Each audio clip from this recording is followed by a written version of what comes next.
আজি আপোনালোকক এটা 213 বছৰ পুৰণি জগন্নাথ মন্দিৰ দেখুৱাম। নলবাৰী জিলাৰ বৰভাগ ৰাজচক্ৰৰ কোটালগুছি গাঁৱত অৱস্থিত এই 200 বছৰ পুৰণি সুউচ্চ মন্দিৰটো। এই শ্ৰী শ্ৰী জয় জগন্নাথ মন্দিৰটো কেতিয়া কোনে প্ৰতিষ্ঠা কৰিছিল তাক সঠিককৈ কোৱা টান। পৰম্পৰাগতভাৱে চলি থকা লোককথা মতে কোনো এগৰাকী ধৰ্মপ্ৰাণ ব্যক্তিয়ে আজিৰ পৰা 200 বছৰৰো আগতে এডাল বেলগছৰ গুৰিত এই মন্দিৰটো অতি সাধাৰণভাৱে প্ৰতিষ্ঠা কৰিছিল। কোটালগুছিৰ এই শ্ৰী শ্ৰী জয় জগন্নাথ মন্দিৰটোৱেই বৰভাগ তথা নামনি অসমৰ একমাত্ৰ পুৰণি জগন্নাথ মন্দিৰ বুলিও গাঁওবাসীয়ে বিশ্বাস কৰে। ডক্টৰ মহেশ্বৰ নেওগৰ দ্বাৰা সম্পাদিত পবিত্ৰ অসমত পোৱা তথ্য মতে 1810 চনৰ পূৰ্বেই হেনো আহোম ৰজাই কোটালগুছিৰ এই মন্দিৰলৈ 5 বিঘা মাটি দান দিছিল। উল্লেখ কৰিব পাৰি যে তথ্যভিত্তিক এই 5 বিঘা মাটি মন্দিৰৰ নামতে আজিও আছে। সেইমতে এই মন্দিৰটো 1810 চনৰ পূৰ্বেই প্ৰতিষ্ঠিত হোৱা বুলি খাটাংকৈ ক'ব পাৰি।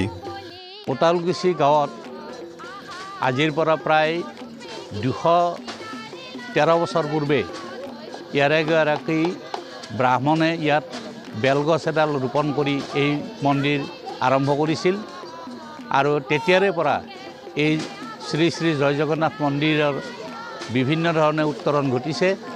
তাৰপিছত আমাৰ চালিঘৰ আছিল, তাৰপিছত টিংঘৰ আৰু এতিয়া আমি সৰ্বাংগ সুন্দৰভাৱে এই মন্দিৰটো নিৰ্মাণ কৰি উলিয়াইছোঁ।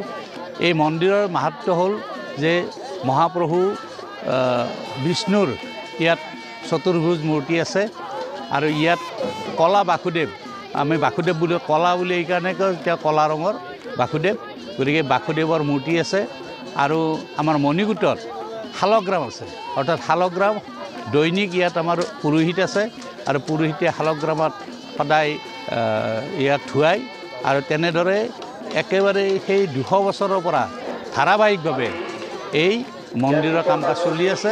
আৰু কোটালগুছিত অৱস্থিত এই শ্ৰী শ্ৰী জয় জগন্নাথ মন্দিৰলৈ প্ৰতিষ্ঠা কালৰে পৰা আজি পৰ্যন্ত বহু দূৰ দূৰণিৰ পৰা প্ৰতিদিনে অগণন ভক্ত আহি শৰাই আৰু ভোগ আগবঢ়ায়। আচ্ছা, এই মন্দিৰলৈ আমাৰ এই মাঘ মাহৰ প্ৰথম দিনৰ পৰা একেবাৰে গোটেই বছৰটোত, মানে বাৰিষা কেইদিন বাহিৰে গোটেই বছৰটোত অসমৰ বিভিন্ন ঠাইৰ পৰা, তেজপুৰ, ডুমডুমা, লখিমপুৰ, বিভিন্ন ঠাইৰ পৰা ইয়াত যাত্ৰী আহে, ইয়াত ভোগ আগবঢ়ায় আৰু আমাৰ ৰাইজে তেখেতসকলক অতি সুন্দৰভাৱে আপ্যায়ন কৰে। ইতিমধ্যে আমি অসম চৰকাৰৰ পৰা অসম দৰ্শন আঁচনিৰ জৰিয়তে 10 লাখ টকাৰ এটা যাত্ৰী জিৰণি চৰা আমি নিৰ্মাণ কৰি উলিয়াইছোঁ। ইতিমধ্যে আমাৰ পুৰোহিতসকল থকাৰ কাৰণে আমাৰ কাৰ্যালয় নিৰ্মাণ কৰি উলিয়াইছোঁ। আমাৰ ভোগ ৰন্ধাঘৰ বেলেগকৈ আছে। গতিকে পৰ্যায়ক্ৰমে আমি খুব সীমিত আৰ্থিক অৱস্থাৰ মাজতো আমি কিন্তু মন্দিৰটো ইতিমধ্যে পানী যোগান আঁচনি, আমাৰ তেজপুৰৰ এগৰাকী বিশিষ্ট ব্যক্তিৰ পানী যোগান আঁচনি আমাক তেখেতে স্পন্সৰ অনুদান আগবঢ়াইছে। ঠিক তেনেকৈ আমাৰ ইয়াত শৌচাগাৰ বা গোটেইখিনি সুবিধা আমি ইয়াত উপলব্ধ কৰাইছোঁ।